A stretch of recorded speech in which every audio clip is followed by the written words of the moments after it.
आंखें vertical line में आ जाए। ये सारे क्वेश्चन आएंगे आपको।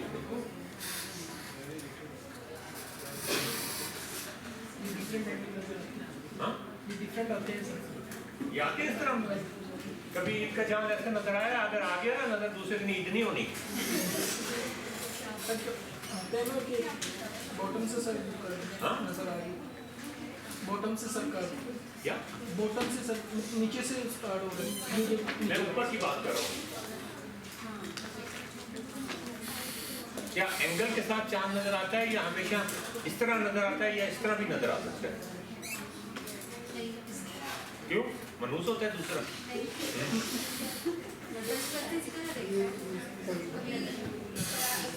आपने कभी गौर नहीं किया? Look at it critically. See, now you can at least now you can look at critically. अभी मिड टर्म में 14 दिन हैं हमारे, आगे चलिए। अच्छा, इसमें जो प्रायर नॉलेज जो हमने कंसीडर किया था कि जो बच्चा है वो ऑब्वियसली 6-7 साल का, बहुत छोटा बच्चा है, वो इतने ऑब्जर्वेंट नहीं होता, वो रोज सुबह उठ के। यार ये इन्होंने भी नहीं देखा हुआ, तो उनके बच्चे की साल की बात क्या कर रहे हैं?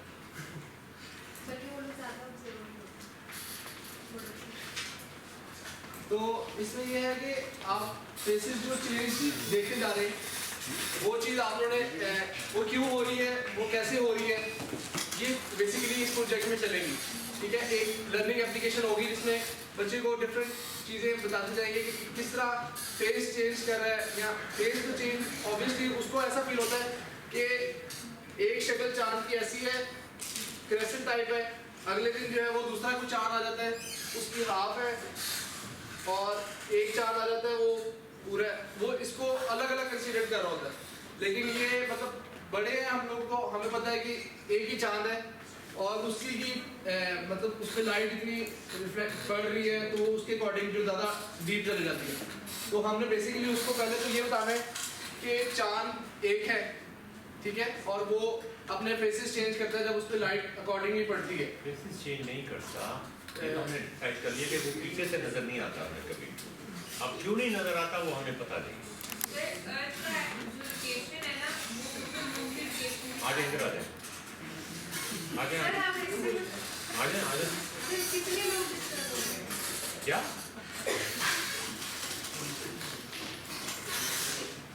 ये बताइए, यहाँ पे बताए ना ताकि बाकी लोगों को समझ आ जाए। हाँ जी, जो रोटेशन है ना अर्थ की, सही है, अर्थ की, जैसे अर्थ घूमती है ना, एक तो सूरज के गिर्द घूमती है, सूरज भी घूमता है। नहीं सिर्फ हम अर्थ की बात करें, अच्छा, ठीक है, अर्थ सन के गिर्द घूमती है, ठीक है, और अर्थ जो है वो अपने भी इर्द गिर्द घूम रही है। ओके, आप इतनी करते हैं ना, और चांद जो है वो अर्थ के गिर्द घूमता है, और स्पिन भी करता है। हाँ जी, स्पिन भी करता है, स्पिन भी करता है, स्पिन भी करता है, ठीक है, स्पिन भी करता है, ठीक है। अगर वो स्पिन कर रहा है यूं करके, हाँ, तो हम वो देखते क्यों नहीं है, वो इसलिए होता है सपोज कि मेरे सामने नहीं, मेरे सामने खड़े हो, सही है, और तुम भी अब इस तरह टर्न करो, सही है, अब ये भी टर्न करो। अब जब मून की पूरी साइड अर्थ की साइड पे आई है, सही है, तो वो नहीं वो आपके मिलेगी। पीछे देख रहा है।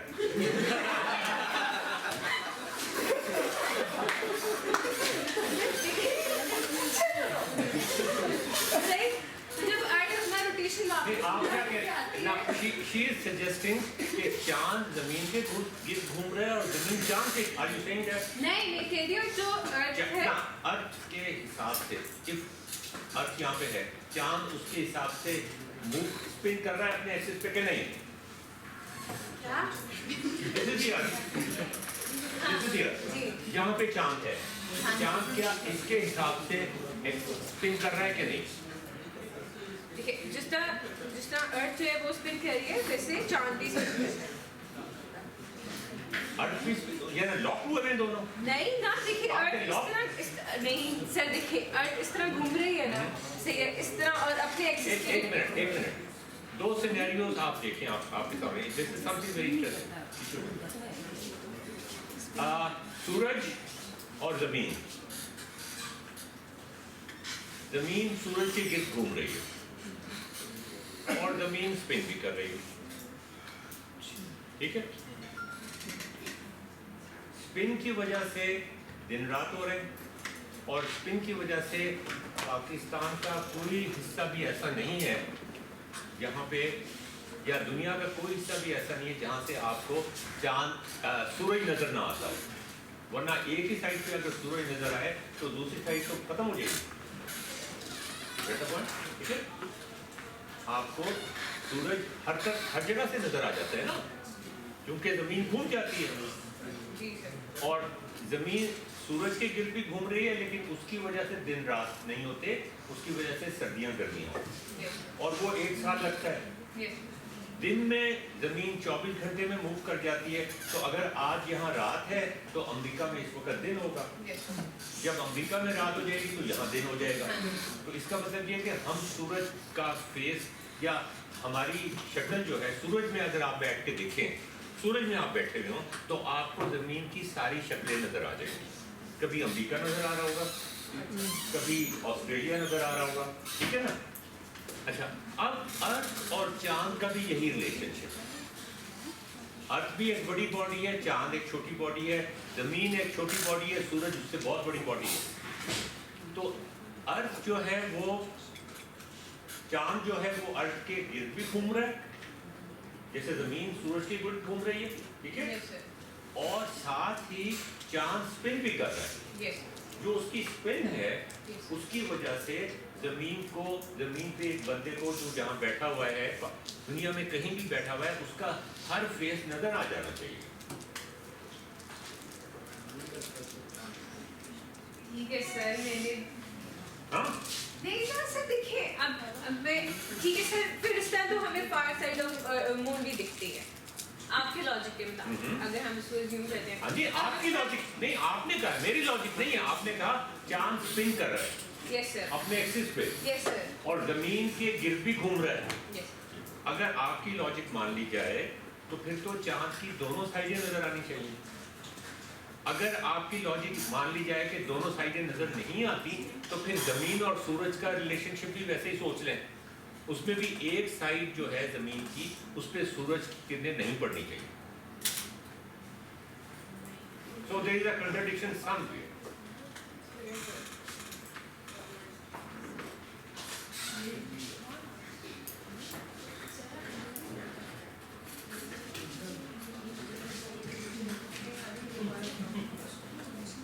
बताइए, चले आगे चले हैं। अच्छा, इसमें भी जो नेक्स्ट हमारी जो स्टेट है वो ये है कि हम लोगों ने अब रोटेशन की जब बात आ गई है, तो रोटेशन, रिवॉल्विंग, स्पिन, ये सारा कुछ बच्चे को बताना है अपनी लर्निंग एप्लीकेशन में कि इनमें क्या फ़र्क होता है, रोटेशन में क्या फ़र्क होता है, और रिवॉल्व जो कर रही है ऑर्बिट के थ्रू वो क्या है, और जिस तरह अर्थ जो है वो ऑर्बिट के थ्रू रिवॉल्व भी कर रही है और साथ साथ रोटेट भी कर रही है। तो ये सारे कंसेप्ट जो है वो लर्निंग एप्लीकेशन। तो कंट्रडिक्शन आ गई ना, किधर गई वो? मतलब अगर तो स्पिन कर रहा है जमीन के साथ, जमीन के गिर्द भी घूम रहा है और स्पिन भी कर रहा है, तो फिर तो उसको दोनों साइडें नजर आएंगी। अच्छा सर, मैं अभी आपको बता दूं।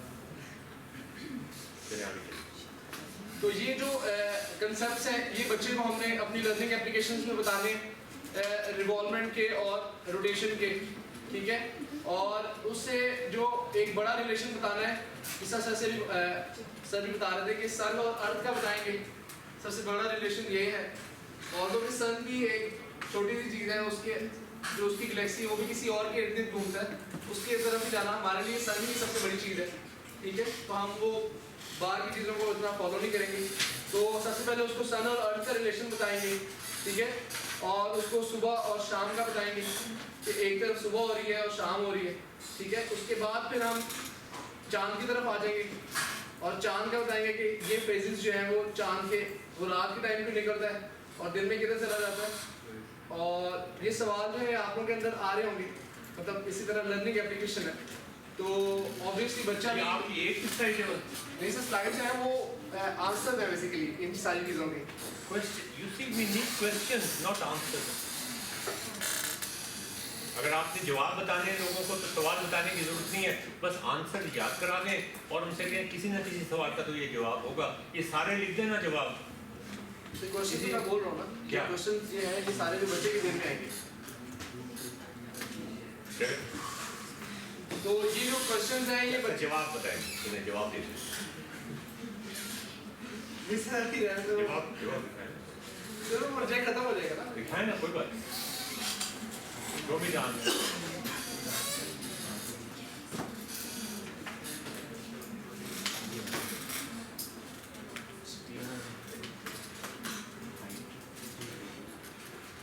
The revolution is very slightly. The revolution of the moon around the earth. That's incorrect. Around the earth. जब वो चक्कर लगा के वापस आ जाएगा उसी पोजीशन पर, तो उसकी तो वही शक्ल आ जाएगी। तो इसमें अब आप खुद इसमें सवाल तलाश कर सकते हैं कि इसमें गलत जवाब कहाँ पे हैं और सही जवाब कहाँ पे हैं। The revolution of the moon around the earth causes the moon to appear. ये तो बुनियादी तौर पे गलत हो गया। Phases of the moon are not because that the moon is going around the earth. No. उसका उससे क्या ताल्लुक है? उसका तो रोशनी पड़ने से ताल्लुक है सूरज की, राइट? उसका जमीन से तो कोई ताल्लुक नहीं है। अगर चांद पे रोशनी नहीं पड़ रही तो चाहे वो मूव कर रहा है सूरज के गिर्द या नहीं मूव कर रहा, फर्ज करें सूरज को हम स्विच ऑफ कर देते, अब तो आपको चांद नजर ही नहीं आएगा, राइट? तो फिर उसके फेजेस कहां से नजर आएंगे? तो it's not because of when the moon is closest to the earth it is about. अच्छा, क्लोजेस्ट से क्या फर्क पड़ता है? तो उसकी शक्ल कुछ और नजर आती है। आप अगर करीब आ जाए किसी बंदे के, उसकी शक्ल इतने करीब ना आ जाए कि आपकी नाक उसके साथ टच होना शुरू हो जाए, फिर तो वाकई डिस्टॉर्टेड फेस नजर आएगा। लेकिन अगर आप एक रिस्पेक्टेबल डिस्टेंस रखें तो फिर शक्ल वही नजर आएगी, चाहे आप जूम कैमरा लगा के उसको दूर से देख रहे हैं या करीब से देख रहे हैं। Like Earth, the moon rotates on its axis. Unlike Earth, the moon takes approximate 29 days to complete one rotation. क्या मतलब one rotation? तो वो जमीन के इर्द चक्कर लगाने के लिए 29 डेज लेता है। अच्छा, एक्सिस पे घूमने के लिए कितने दिन लेता है? सर वो रोटेशन अभी इस पे वो आगे बात आएगी। जो मून की रोटेशन है वो बेसिकली जो है वो काफी डीप थॉट है। नहीं, डीप थॉट में टाइम पूछ रहा हूँ, डीप थॉट है। सर बच्चों अब मेरे आप सामने उसको छोड़ दें। आप यहाँ पे लिखा है कि 29 दिन में, जैसे जमीन को 1 साल लगता है ना वापस आने में, ऐसे चांद को 29 डेज लगते हैं वहीं वापस पहुंचने में, पूरा चक्कर काट के आने में। मैं ये पूछ रहा हूँ कि जो एक्सिस पे घूम रहा है ना चांद, उस पे कितनी देर लगती है? सर वो अभी देख लें, देख के बता दें मुझे। 27 days। 27 डेज? ये कैसे बताया? गूगल किया नहीं, जो रिवॉल्व करता है अपने एक्सेस से। अपने एक्सिस पे पूरा जो खड़े जो घूम रहा है, फर्स्ट करें वो ऑर्बिट में नहीं घूम रहा, वो खड़े 27 डेज लेगा दूसरा फेज दिखाने के लिए। 27 days। क्या मतलब? और ये 29 लेगा? ये तो चक्कर, ये आप कह रहे हैं चक्कर जो है वो 29 डेज में लेगा। नहीं, मैंने ये बताएंगे चक्कर लगाने का, मैंने सिर्फ एक्सेस का लगाया। आपने कहा अगर उसको चक्कर नहीं लगा रहा अर्थ के बीच में, ऐसे ही चक्कर का भी चेक कर चक्कर भी चेक कर ले, दोनों चेक कर ले। चेक कर लेना। जो मून है वो आपने लिखा है अर्थ के अराउंड वो रोटेट करता है, क्या ये सन के अराउंड भी करता है या दोनों के करता है या किसी एक के करता है इनमें से? अब जो अर्थ है वो बेसिकली अर्थ का एक पार्ट है, मून जो है, ठीक है ना? आपने लिखा है कि वो घूम रहा अर्थ का है। एक पार्ट है, अभी आप सन को भूलिए, अर्थ का एक पार्ट है, अर्थ अलग घूम रहा है।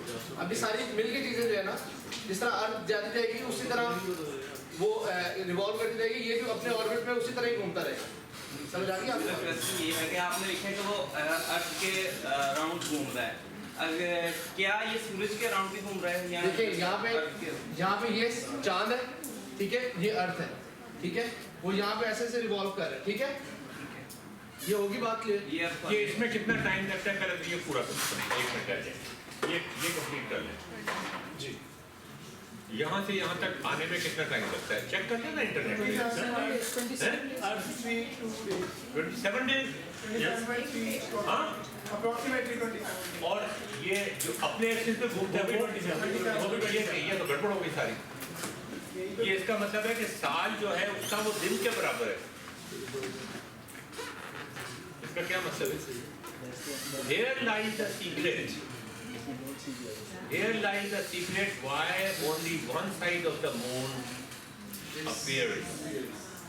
समझ नहीं आई होगी अक्सर लोगों को ये आपको समझानी पड़ेगी हैं क्या 27 डेज जो है वो अर्थ पे स्पिन करता है अपने एक्सिस पे भी 27 ही है अप्रोक्सीमेटली उसके दोनों लॉक हुए हैं दोनों 27 पे कर रहे हैं नहीं ये कैसे हो गया कि दोनों 27 पे कर रहे हैं आप कह रहे हो कि जो ऐसे वो घूम रहा है वो भी 27 डेज में है और ये जो ऐसे घूम रहा है वो भी 27 डेज में वो भी 27 डेज लॉक हो गए प्लीज ऐसा नहीं है जनरली ऐसी नहीं है जनरली ऐसी नहीं है मेरा एक क्वेश्चन है ऐसे ही मून जो मून है सर ये एक और भी है वो कह रहे हैं स्पिन ही नहीं करता चांद जो है वो स्पिन ही नहीं करता वो तो देख लें आप विकिपीडिया से चेक कर मेरा एक क्वेश्चन है मून है जो वो सूरज की रोशनी लेता है वो लेता कैसे है रोशनी कुछ ऑर्बिट में लेता है या किसी से आमने सामने आता है तो रोशनी कैसे कन्वर्ट होती है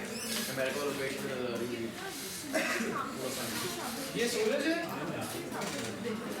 ठीक है ऐसे रेस निकल रही है ठीक है ये अर्थ है और ये चांद ठीक है जब तो ये आंसर है ये आंसर है मेरा गेम आता इसमें ये है कि ये जब इतनी रोशनी पड़ रही है सूरज की तो हमें इतना कर्व नजर आ रहा है अच्छा नजर तो आ रहा है ना फिर छोटे जितना भी नजर आ रहा है नजर आ रहा है अच्छा, कब नजर नहीं आएगा ये बता रहे हैं यहाँ इधर बनाया उधर छोड़ेंगे इसको बिता दें ये आप मुझे बता दें कुछ दिनों में चांद नजर नहीं आता ना रात को क्या चीज़ होती है कि रात को चांद नजर नहीं आता बड़ी सिंपल फेसिस तो बात की बात है यहाँ तो हम बात करें चांद नजर आ रहा है या नहीं आ रहा आप उसको छोड़ेंगे इसको बंद करें यहाँ बनाए तो मैं वीडियो दिखा देता हूँ ना वीडियो नहीं दिखा इधर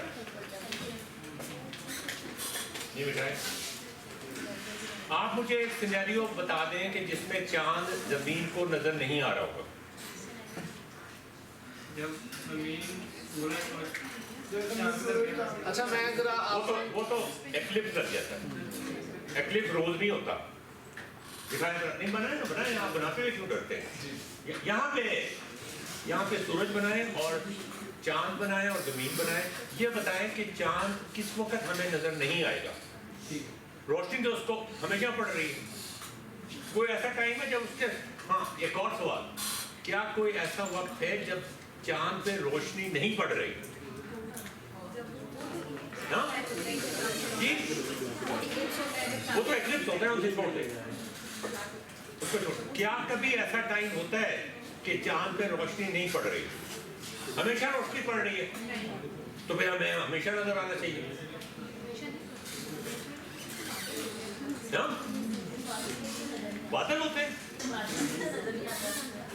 सिर्फ बादल ना होगा तो नजर आ जाएगा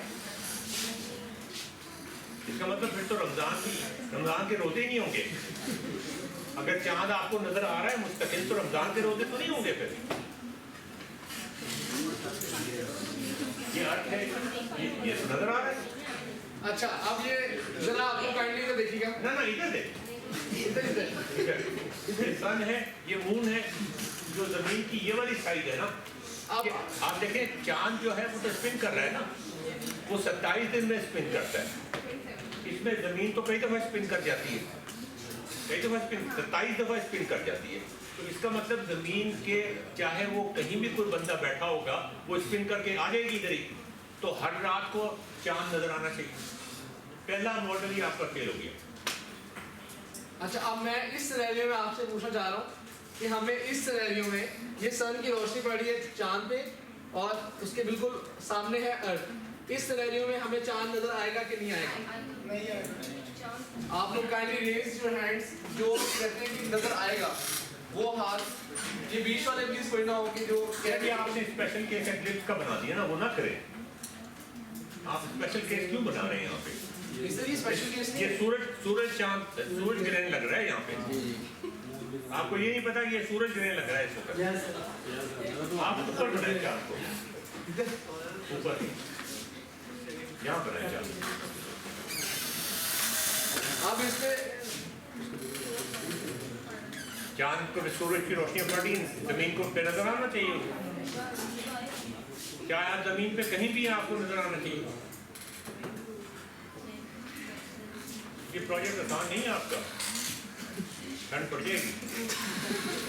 चलें आप आगे चलें, जल्दी करें, खत्म करें, आप अगला शुरू करें। बस ठीक है सर, वो यही क्वेश्चन है। आगे चलें, क्वेश्चन दिखाएं जरा, क्वेश्चन भी आंसर दिखाएं जरा।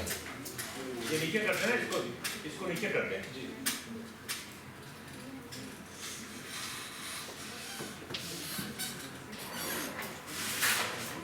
पहला सवाल तो हम आपके प्रोजेक्ट में, पहला सवाल तो ये होगा कि चांद हमें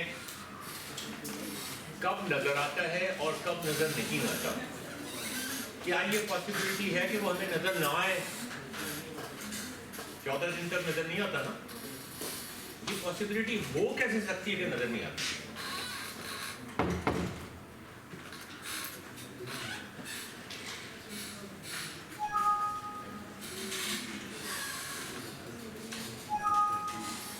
अब करवा भी दें जी।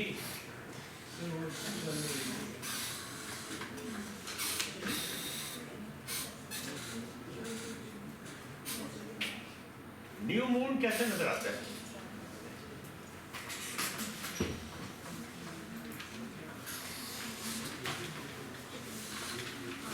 हाँ जी, इसको छोड़े, आप दिखा दें बस जो भी है। ये न्यू मून है, ये न्यू मून तो नहीं है।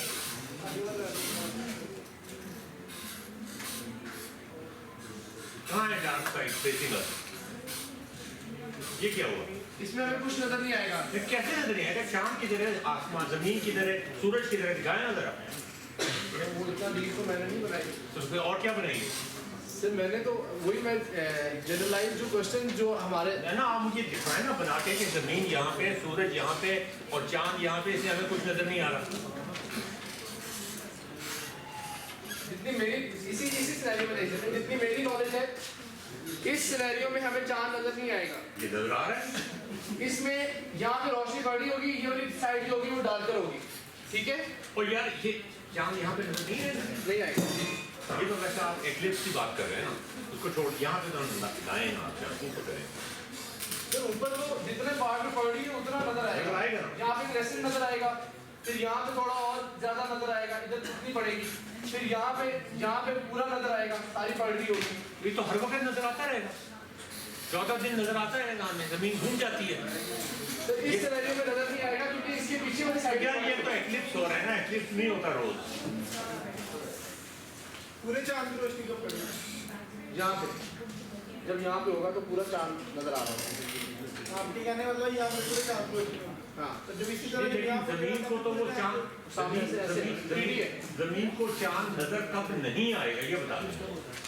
तो इस सिनेरियो में चलो वो एक्लिप्स पे आ जाएगा कि हर वक्त सूरज, अच्छा ये एक्लिप्स, ये सूरज का एक्लिप्स हो रहा है, फिर तो सूरज भी नजर नहीं आएगा हमें। अगर चांद उसके सामने आ गया ना तो सूरज भी नजर नहीं आएगा हमें, कोई रोशनी नहीं होगी जमीन के ऊपर, रात हो जाएगी। अच्छा, अगर अर्थ के बिल्कुल अपोजिट साइड पे हो तब नजर हाँ, तब भी नहीं नजर आएगा। अभी नहीं आएगी। तब 28 डे होगा ना बेसिकली। इस पे अगर नजर नहीं आना चाहिए, इस पे रोशनी भी पड़ी और लाइट वाली साइड में। हाँ, ये इन दो सिनेरियोज में बेसिकली ना ना, वो फिर चांद ग्रहण लग गया। आप दो एक्सट्रीम पे मूव कर रहे हैं, या आप कहते हैं चांद ग्रहण लगेगा या आप कहते हैं सूरज ग्रहण लगेगा, अदरवाइज बीच में आप ऑपरेट ही नहीं कर रहे हैं। This is completely false logic. आप कहते हैं कि या तो चांद ग्रहण लग जाए या सूरज ग्रहण लग जाए।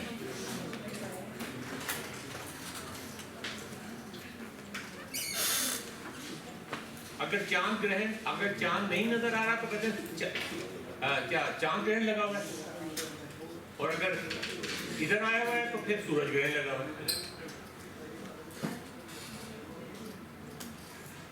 So there is a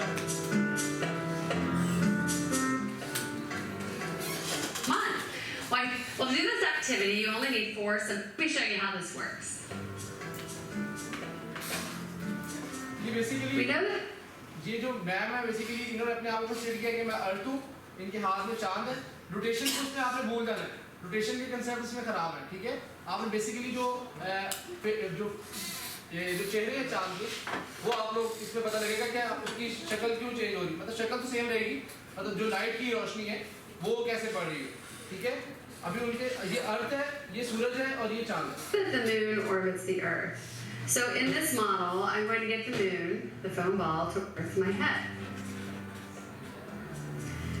Notice that no matter where the moon is in its orbit, half of it is always lit up by the sun.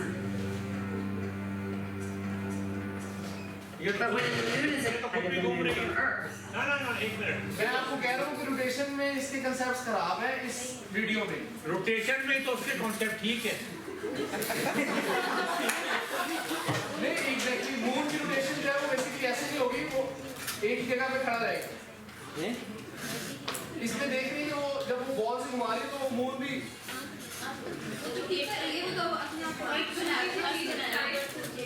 वो अर्थ और मून की रिलेटिव मोशन दिखा रही है। छोटा सा तो मून खुद घूम रहे, सिवाय इसके कि वो अर्थ के घूम रहे, वो खुद रोटेट कर रहे। मून की रोटेशन होती है लेकिन उसको ग्रेविटेशन फोर्स जो है वो अर्थ इतना करती है कि वो थोड़ा सा रोटेट होता है और 61% तक चांद हमें नजर आता है अपनी जिंदगी, मतलब हमें जो अर्थ वालों को। बाकी जो जितने परसेंट रह जाते हैं वो डार्क स्पेस है, वो कभी भी जिंदगी में किसी ने नहीं देखी। जो इसके पीछे गया है स्पेस में वो देख पाया। और वो 1959 में जितना मैंने अभी सर्च आउट किया था, 1959 में उन्होंने सैटेलाइट भेजी थी जो पीछे गई थी डार्कर साइड पे, ठीक है, चांद के। उन्होंने देखा था कि ये डार्कर साइड जो है ये नजर ही नहीं आती। अच्छा ये बताएं, उसको आप डार्कर साइड कहते हैं ना जी। उस डार्कर साइड पे कभी सूरज की रोशनी पड़ी है?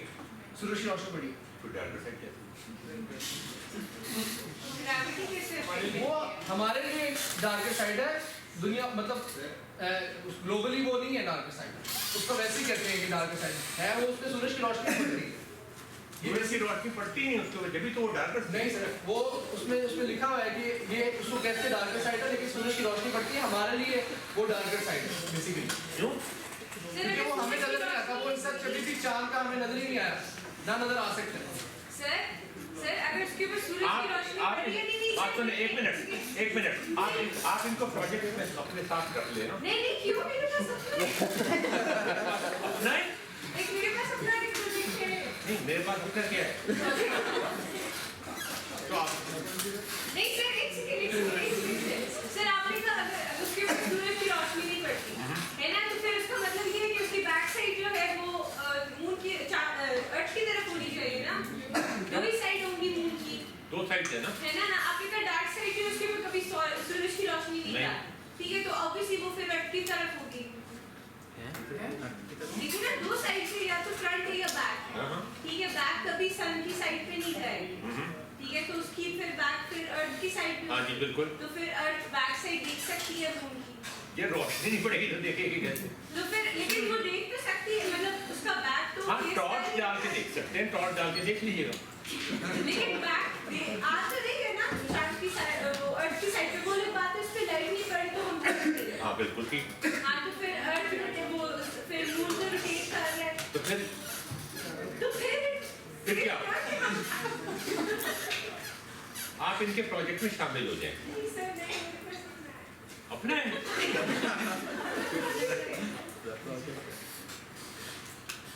सर अब आप चाह रहे हैं कि मैं जितनी नॉलेज है वो सारी मतलब दे दूं, तो अगर आप कहते हो आपने नॉलेज कोई भी नहीं दी अब तक। जितनी रिसर्च है सर अभी तक मैं पूरा प्रोजेक्ट तो नहीं कर दूंगा ना एक दो दिन में। अच्छा चला दिखाएं। In the Soviet spacecraft Luna 3, they picked back images of उन्हीं की मूवी दिखाए वो बेगम साहिबा की।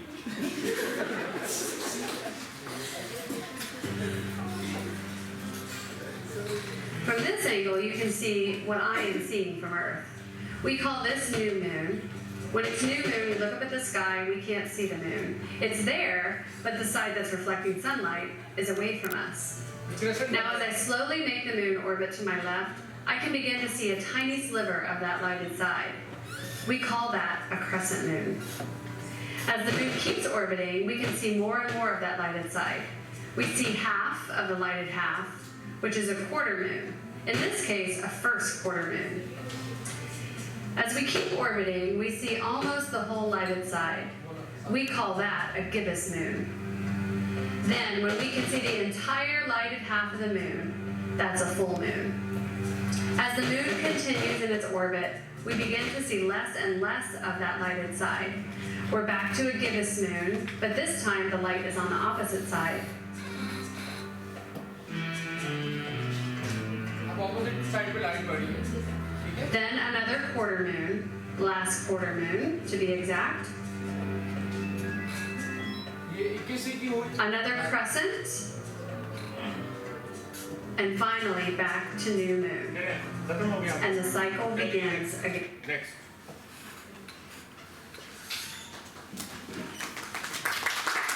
ये आपको दोबारा करनी पड़ेगी presentation। जी सर वो मैं करूँगा। दोबारा करनी पड़ेगी because this is not satisfactory।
क्या बोल रहे हैं प्रोजेक्ट?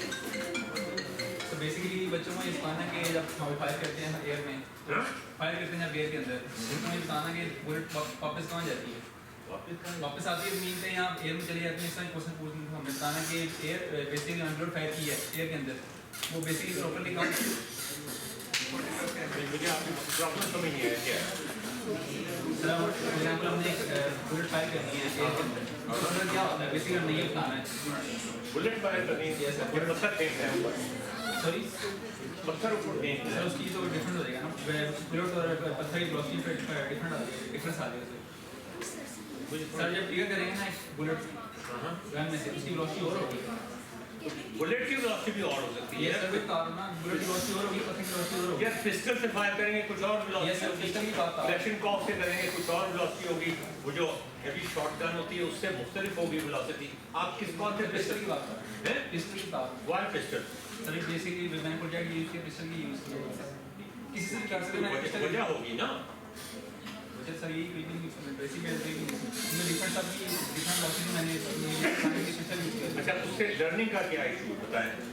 तो पहले मेरा क्वेश्चन यही है कि स्टूडेंट से कि अगर हम फायर करती हैं अंदर तो बेसिकली वो पिस्टल के साथ क्या होगा बुलेट के साथ, तो ये बताना चाहिए।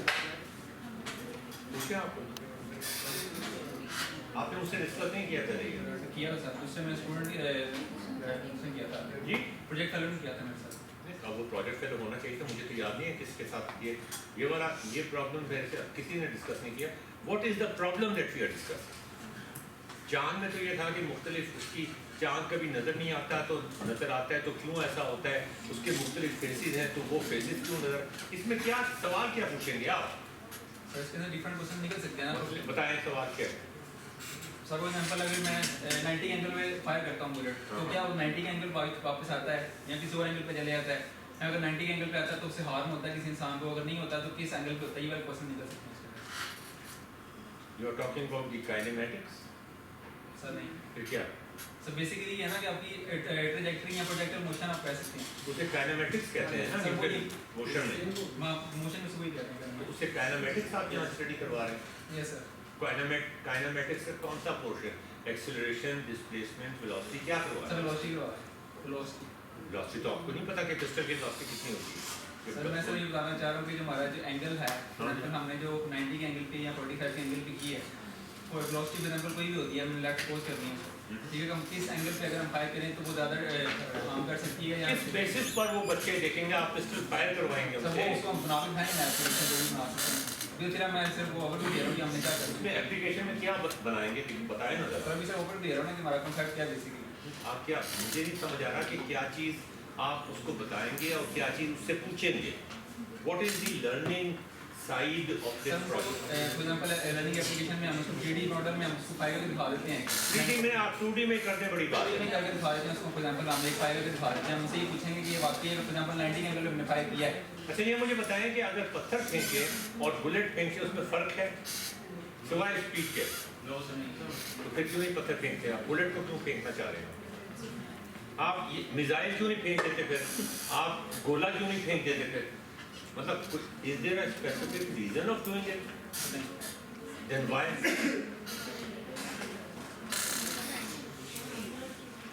Tell me. बस ये रीजन कोई भी नहीं है। रीजन तो नहीं तो फिर आप क्या चीज़ स्टडी करना चाह रहे हैं यहाँ पे? है। एंगल एंगल किस चीज़ का? सर इसके जो वापस आने का बाद मुझसे डिस्कस नहीं किया जी। Next this is completely unsatisfactory. चलिए आगे चलते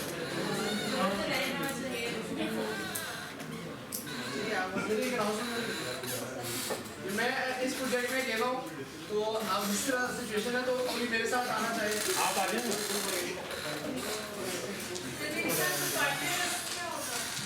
वो उसका अपना सोच लेगा तो हैं?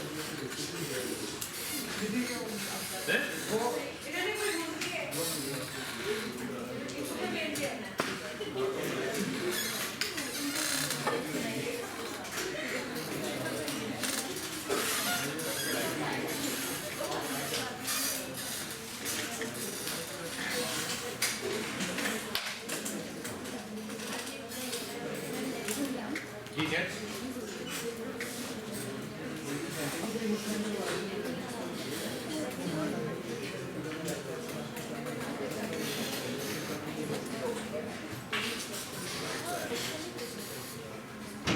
बेसिकली हमने जो प्रोजेक्ट करना था स्लाइड में तो अभी बनाई नहीं, लेकिन आइडिया में बता देता हूँ। वो हमारा ये था कि नियर और फार का देखने का। फॉर एग्जांपल मैं वहाँ से बैठ के ये वाइट बोर्ड में देख रहा था जिस तरह, ठीक है, तो मुझे कुछ रेंजेस की नज़र आ रही थी, ठीक है, लेकिन अब मैं यहाँ पर आया तो शायद मेरा एंगल चेंज हो गया व्यू का, ठीक है। इसी तरह हम लोग किसी फॉर एग्जाम्पल मैं बॉटल को दूर से देख रहा हूँ तो या किसी चीज़ को दूर पड़ा देखूंगा तो मुझे छोटी नज़र आएगी, लेकिन उसका साइज वही रहता है, साइज में तो चेंज नहीं होता। लेकिन अगर उसको मैं करीब से जाके देखता हूँ तो वो बॉटल शायद मुझे थोड़ी बड़ी नज़र आए, ठीक है, लेकिन उसका साइज चेंज हो रहा है, मेरा व्यू एंगल चेंज हो रहा है। क्या पता उसका साइज बढ़ जाता हो जब आप जाते हो करीब? यही तो बात है, इसी को मतलब डिस्कस करना है। क्या एंगल हमने जो अपना एंगल की बात नहीं, तो डिस्टेंस की बात है। हाँ, तो हमने इसी के ऊपर बात करना है ना। What is the learning challenge? Learning challenge ये है कि it's not the object size जो चेंज हो रहा है, आपका एंगल चेंज हो रहा है, जिसकी वजह से एंगल क्यों कहते हैं? आप एक ही एंगल रख के अगर आप आगे देखें तो आपको अमल बहुत छोटी नजर आ रही है। ये एंगल कहाँ से आ गया बीच में? सर डिस्टेंस डिस्टेंस और नहीं, एंगल और डिस्टेंस में दो चीजें बड़ी फर्क है। Either talk about angle or talk about distance or talk about both of them. Sir हमारा फ्रॉम द आई जो जितना डिस्टेंस बढ़ता चला जाएगा वो चीज ऑब्जेक्ट साइज में उतना छोटा नजर आना शुरू होगा। तो ये भी डिस्कशन करनी है कि एक्चुअली ऑब्जेक्ट का साइज नहीं चेंज हो रहा था, आपके डिस्टेंस की वजह से आपको लग रहा होता है कि वो चीज बड़ी है या छोटी है। ये तो सब बच्चों को पता होता है इस बात का। मैं आप क्या चीज आपके सामने क्या चीज है जो उन्हें पता नहीं होती? What is the learning challenge? Reason नहीं पता कि ये क्यों हो रहा है। ये क्यों है? क्या बता दें अभी? सर ये भी अभी बताना था तो जी तो सर हमने डिस्कस नहीं किया हुआ था, हमने सिर्फ आइडिया दिया था, उसकी कोई स्लाइड का उसी बनाया हुआ। That's not satisfactory. फायदा कोई नहीं ना आने का। अगर आपने डिस्कस नहीं किया, सोचा नहीं इसके बारे में, होमवर्क नहीं किया, तो फिर क्या फायदा? ये तो यार ये बिल्ली को भी पता चल जाता है कि वो चूहा दूर बैठा हुआ है या करीब बैठा हुआ है, इसमें क्या इंटेलिजेंस है?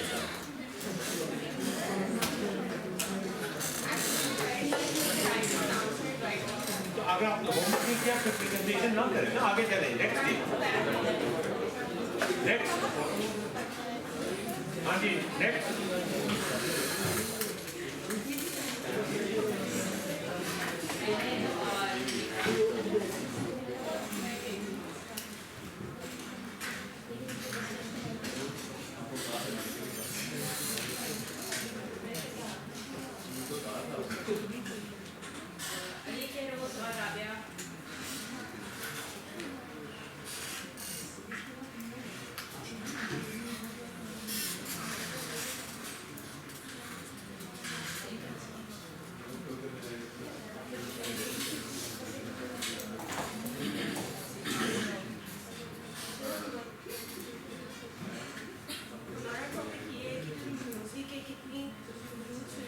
उसमें इतना उसकी कोई बाउंड्री नहीं है, तो उसके सिर्फ 60 ही सुर क्यों होते हैं उसमें? 60 से ज़्यादा क्यों नहीं होते? 60 से कम क्यों नहीं कर सकते? सुर सिर्फ 7 में क्यों बाउंड किया हुआ किसमें? म्यूजिक को सिर्फ 7 सुर में ही क्यों बाउंड किया? लेकिन जब म्यूजिक आप बनाने बैठते हो कोई बाउंड्री तो लिमिट नहीं है, आप जिस तरह का मर्जी जैसी मर्जी जितना मर्जी बनाओ, तो सिर्फ 7 सुर ही। बताइए कुछ होमवर्क तो बताया किया होगा ना आपने? A good project. तो इसके अंदर मतलब नॉर्मली ये होता है कि हम 7 सुरों को डिवाइड करके एक ग्रुप में फॉर्म करते हैं और बेसिकली उस ग्रुप का नाम ऑक्टेव है। तो they are not basically 7 notes in an octave, they are 12 notes in an octave if we combine the semitones as well, जिनको उर्दू में हम कोमल या तेवर कहते हैं, इंग्लिश में हम शार्प या फ्लैट्स कहते हैं। तो ऑक्टेव हमेशा 2 सुरों के मिलने से बनता है, कम से कम 2 सुर होंगे तो ऑक्टेव बनेगा, कॉर्ड उसके अलावा नहीं बन सकता। अगर करेंगे तो क्या होगा? सर वो आप एक सेट टोन बजाते रहेंगे तो उसकी कोई म्यूजिक टोन तो नहीं बनेगी। जैसे सर एक नेटवर्क होता है, अगर तो मैं अपने आप से बात कर रहा हूँ, we can not call it a network. To create a network we need at least 2 entities. जो इंग्लिश म्यूजिक है उसमें क्या होता है? जो नहीं क्या उसमें मुख्तलिफ है ना, डो रे मी फा पॉप जैज ब्लूज बीथोवन की जो है सारी सिम्फनी जो है वो कितनी है? How many symphonies are search करें? So basically the symphony है, when we talk about the theory of music, the theory is the same both when it comes to Eastern and Western, the style is different. अब जिस तरह उर्दू के अंदर हम कहते हैं सारे गामा पाधा नी, तो in English we will call it C D E F G A. वो भी साथ है। Definitely sir, वो तो म्यूजिक को जो सुन रहे हैं वो तो उधर भी साथ है, जिस तरह आपकी वाली बात है, if it's in Pakistan it's going to be 7, if it's in Austria Guyana उधर भी वो 7 ही होंगे। तो हम लोगों का ये था कि we were thinking of it कि जब एक म्यूजिक इतनी एक गहरी फील्ड है कि जिसकी समंदरों की गहराई से ज़्यादा ताकत है उसके अंदर, तो what is the reason that we have confined it only within 7 notes? 7 notes ज़्यादा नहीं हो सकते। ऑक्टेव चेंज हो जाता है, but what is the reason that they are only within 7 notes, और let's call it semitones? What is the reason that they are only within 12 notes? तो हम लोग इसके ऊपर काम कर रहे हैं and we trying to find the answer. And the interesting part is कि बहुत से क्लासिकल म्यूजिशियंस भी they are not able to answer that, क्योंकि उन्होंने कभी इतना सोचा नहीं। ये जो 7 आपकी क्या है सुरें?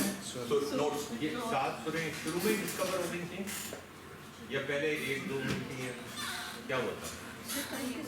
पहले शुरू में किसी ने 1-2 की होगी, एंड पे जो डिफाइंड हो गई है वो 7 हुई। हिस्ट्री की जो बात है क्या हुआ था कि 1-2-3-4 कुछ जमाने तक 4 रही और इंग्लिश में भी वो 7 ही उसी वक्त ही हो गई थी। सर बेसिकली मतलब कि यूजुअली तो चीज़ जिस तरह से वो यही है ना कि when we talk about percussion instruments होते हैं तो एक इसके ऊपर हम बजा रहे हैं जो बीट बज रही है, that is a different thing.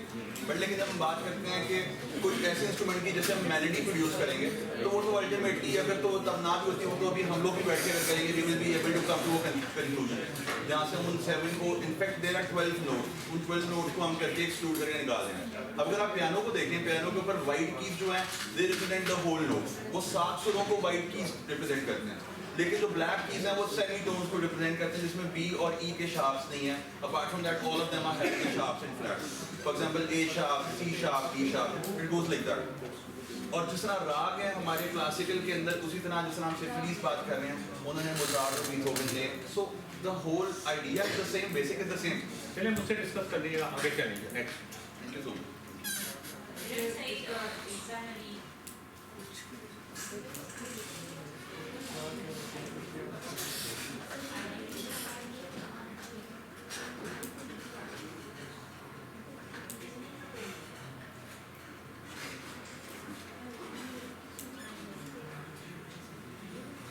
वो मखदूम से कह रहे हैं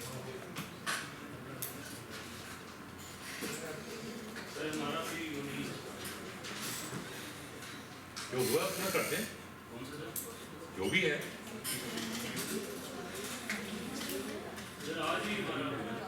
चलें। और नेक्स्ट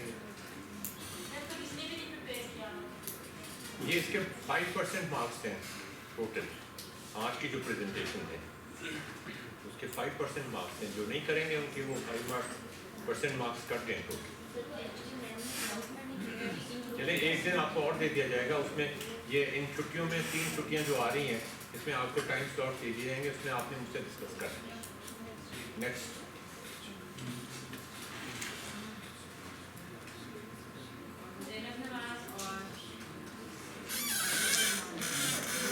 अमान मेरा शेड्यूल नहीं, आई थॉट जो पिछला हो गया सब हो गया।